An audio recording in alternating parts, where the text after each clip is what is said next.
మహిళలు సార్ ఈరోజు సమాజంలో సగభాగం ఉన్నటువంటి మహిళల యొక్క బడ్జెట్ను కూడా పెంచాలి.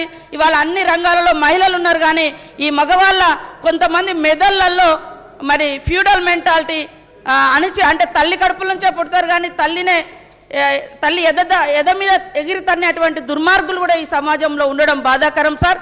ఖచ్చితంగా ఈ దేశంలో మహిళలను పూజిస్తూ ఉన్నారు. ఈ పూజించే దేశంలో మహిళల మీద లైంగిక దాడులు కానీ ఇతరత్ర దాడులు కానీ జరగకుండా ఉండాలంటే ఖచ్చితంగా తరగతి గదులలోనే మహిళను గౌరవించేటువంటి ఒక లెసన్ కూడా, ఒక సబ్జెక్టుగా కూడా మనం పెట్టుకోవాల్సిన అవసరం సార్. ఈరోజు మద్యపానం కూడా సార్, దయచేసి మద్యపానం అనేది నిత్యావసర వస్తువు కాదు సార్. దాన్ని ఖచ్చితంగా తగ్గియాలి. ఇవాళ మద్యపానం అన్ని సమస్యలకు కూడా మూల కారణం అవుతుంది. అత్యాచారాలు జరుగుతున్నాయి, హత్యలు జరుగుతున్నాయి. ఇంతకుముందు మనం ఊర్లలో పోదామంటే నైట్ టైం కొద్దిగా భయం ఉండేది సార్. ఇప్పుడు డే టైంలో కూడా ఎప్పుడు పడితే అప్పుడు అందుబాటులో ఉంటే తాగుతున్నారు. దయచేసి నేను అసెంబ్లీ ద్వారా ఒకటే కోరుతున్నా ముఖ్యమంత్రి గారిని, మహిళల జీవితాలు బాగుండాలన్నా, కుటుంబాలు ఆర్థికంగా ఉండాలన్నా కనీసం ఆ షాపుల వేలలు తగ్గించండి సార్.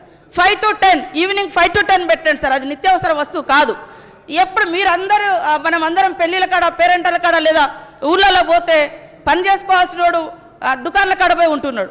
కాబట్టి దయచేసి ఈ ఒక్క నిర్ణయాన్నైనా మాకు ఈ అంతర్జాతీయ మహిళా దినోత్సవం సందర్భంగా ముఖ్యమంత్రి గారు ఇవ్వాలని ఈ సందర్భంగా నేను కోరుతా ఉన్నాను సార్. అదేవిధంగా అత్యాచారాలు చేసినటువంటి దుర్మార్గులు యథేచ్ఛగా తిరగకుండా మరి తీవ్రమైనటువంటి కఠినమైనటువంటి చర్యలు కూడా తీసుకునే విధంగా స్పెషల్గా టీమ్స్ ఏర్పాటు చేయాలని, రాష్ట్ర వ్యాప్తంగా జరుగుతున్నటువంటి దాడుల మీద ఒక స్పెషల్ టీం ఫోకస్ పెట్టి పనిచేయాలని కూడా ఈ సందర్భంగా కోరుతా ఉన్నా సార్.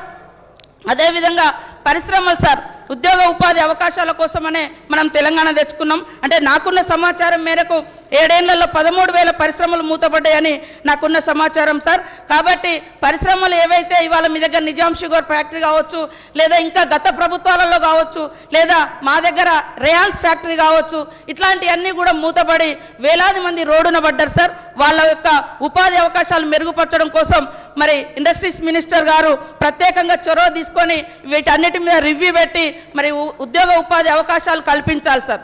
ఇవాళ దేశంలో చూస్తే ప్రభుత్వ రంగ సంస్థలన్నీ కూడా, గతంలో కాంగ్రెస్ పెట్టినటువంటి ప్రభుత్వ రంగ సంస్థలన్నీ కూడా ఇందాక అన్నట్టుగా ఆదాని అంబానీలు కలిసి మరి దోచేసుకుంటున్నటువంటి పరిస్థితి, మేమిద్దరం మాకిద్దరు అనేటువంటి పరిస్థితి ఉంది.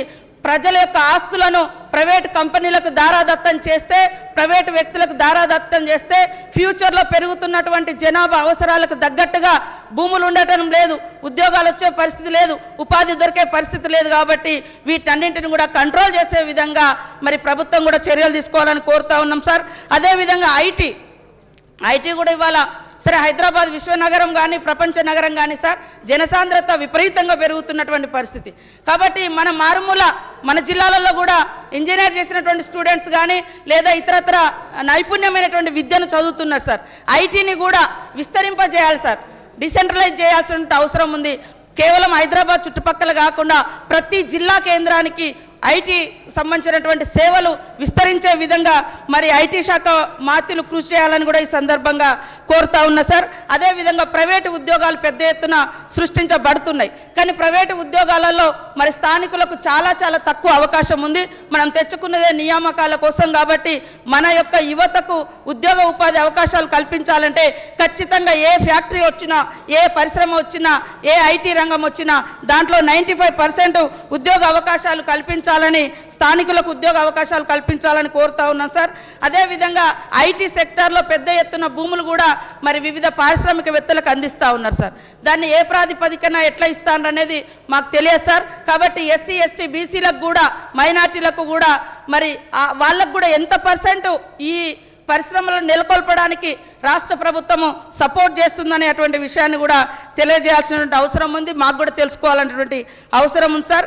అదేవిధంగా సమాచారానికి సంబంధించి చూస్తే మరి ఇవాళ తెలంగాణ భావాన్ని విస్తృతంగా వ్యాప్తి చేసింది జర్నలిస్టులు సార్, మీడియా సార్. ఆ జర్నలిస్టులు కూడా చాలామందికి మనము డబుల్ బెడ్రూమ్లు ఇస్తామని కూడా ముఖ్యమంత్రి గారు హామీ ఇచ్చిన్నారు. డబుల్ బెడ్రూమ్లు కానీ, ఇండ్లు కానీ, కొంతమందికి ఇంకా అంటే ఏదైతే హెల్త్ కార్డ్స్ ఉన్నాయో అవి కూడా సక్రమంగా పనిచేయడం లేదు, రిజెక్ట్ అవుతున్నాయి ప్రైవేట్ హాస్పిటల్స్లలో. వాటిని కూడా మానిటరింగ్ చేయాలని ఈ సందర్భంగా నేను కోరుతా ఉన్నా సార్. అదేవిధంగా పెన్షన్కి సంబంధించి దాదాపుగా 3 years నుంచి బడ్జెట్లో పెడతా ఉన్నారు, కానీ అసలు పెన్షన్ అనేది విడోస్ అనేది అది నిరంతరం ప్రక్రియలాగా ఉంటుంది సార్. ఎందుకంటే ఎప్పుడు ఏ తల్లి తన భర్తను కోల్పోతుందో తెలియదు, ఎప్పుడు ఏజ్ ఎట్లెట్లా వస్తుందో వికలాంగులు ఇవన్నీ కూడా 3 సంవత్సరాల నుంచి మరి మనం ఇవ్వలేదు సార్. అదేవిధంగా 57 సంవత్సరాల వారికి కూడా పెన్షన్ ఇస్తామని ఒప్పుకొని ఉన్నాం. కాబట్టి దాదాపు 10,50,000 మంది అవుతున్నారు వీళ్ళు వాళ్ళంతా కలిసే. కాబట్టి కనీసము మరి ఈ పెన్షన్ విధానాన్ని మరి సైటు క్లోజ్ చేయడం కాకుండా అది ఎప్పటికప్పుడు ఇచ్చే విధంగా 2 నెలలకోసారి 3 నెలలకోసారైనా దరఖాస్తులు తీసుకొని ఇచ్చే విధంగా చర్యలు చేపట్టాలి సార్. వికలాంగులకు సంబంధించి కూడా వాళ్ళ గతంలో పెన్షన్ తీసుకున్నా ఇప్పుడు సదరన్ క్యాంపులకు అటెండ్ కాలేదని అట్లా చాలా మంది రిజెక్ట్ అయినటువంటి పరిస్థితి. కాబట్టి వికలాంగుల యొక్క ఉపాధి కోసం వాళ్ళకు కూడా ప్రత్యేక పథకాలను అదేవిధంగా ప్రత్యేక కేటాయింపులు మరి అదేవిధంగా వికలాంగుల వివాహ ప్రోత్సాహకాలు కూడా అందించాలని ఈ సందర్భంగా నేను కోరుతా ఉన్నాను సార్.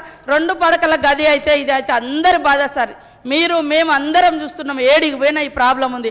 దయచేసి ఈ బడ్జెట్ తోటైనా వాళ్లకు ఖచ్చితంగా ఇండ్లు వస్తాయని. ఒక్క నిమిషం, ఈరోజు సబ్జెక్టు డిమాండ్స్ వేరు, ఆ డిమాండ్స్ పైన తమరు మాట్లాడండి పర్వాలేదు. డివేట్ అవుతున్నారు, ఇది ఒక్కటే మాట్లాడి సార్. ఇది కూడా ఎస్సీ ఎస్టీలకు సంబంధించినటువంటి డిమాండ్ వేరుంది, పెన్షన్స్ డిమాండ్ వేరుంది సార్. నేను తీసుకున్నది కూడా ఎంత సార్, ఎంత స్పీడ్గా రైలు బండి కంటే వేగంగా పరిగెత్తిన సార్ నాకు తెలుసు. ఎందుకంటే నేను అందుకనే అంటే ఎస్సీ ఎస్టీ బీసీలు అందరూ కూడా పేదలు సొంతంగా ఇండ్లు కట్టుకోలేనటువంటి పరిస్థితి ఉంది. పెరిగినటువంటి ధరలు సిమెంటు స్టీలు ఇవన్నీ కూడా చూసినప్పుడు మరి ఇబ్బందికరమైనటువంటి పరిస్థితి ఉంది. కాబట్టి వీటన్నింటిని కూడా దృష్టిలో పెట్టుకొని ప్రభుత్వము డబుల్ బెడ్రూమ్లు అదేవిధంగా మొన్న ఏదైతే ఇస్తానన్నటువంటి 3 లక్షలు కాదు సార్, ఖచ్చితంగా 5 లక్షలు ఇచ్చే విధంగా ప్రభుత్వం మరొకసారి సవరణ చేసుకోవాలని కూడా ఈ సందర్భంగా కోరుతా ఉన్నాను సార్. ఎక్కువేం మాట్లాడలేదు సార్. అందరికీ నమస్కారాలు, ధన్యవాదాలు. నాకు ఇచ్చిన టైం నేను కంప్లీట్ చేసుకుంటాను. జరిగింది అధ్యక్ష.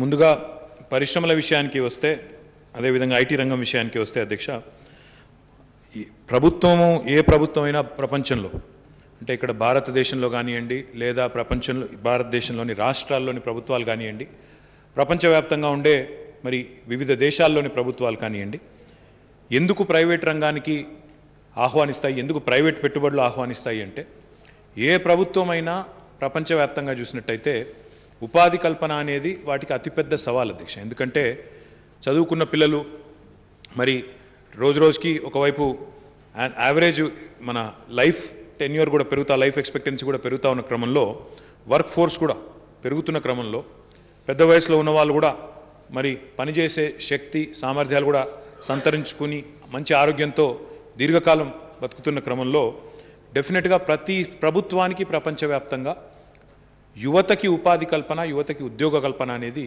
ఒక అతిపెద్ద సవాల్గా, అతిపెద్ద ఛాలెంజ్గా ఉంటుంది అధ్యక్ష.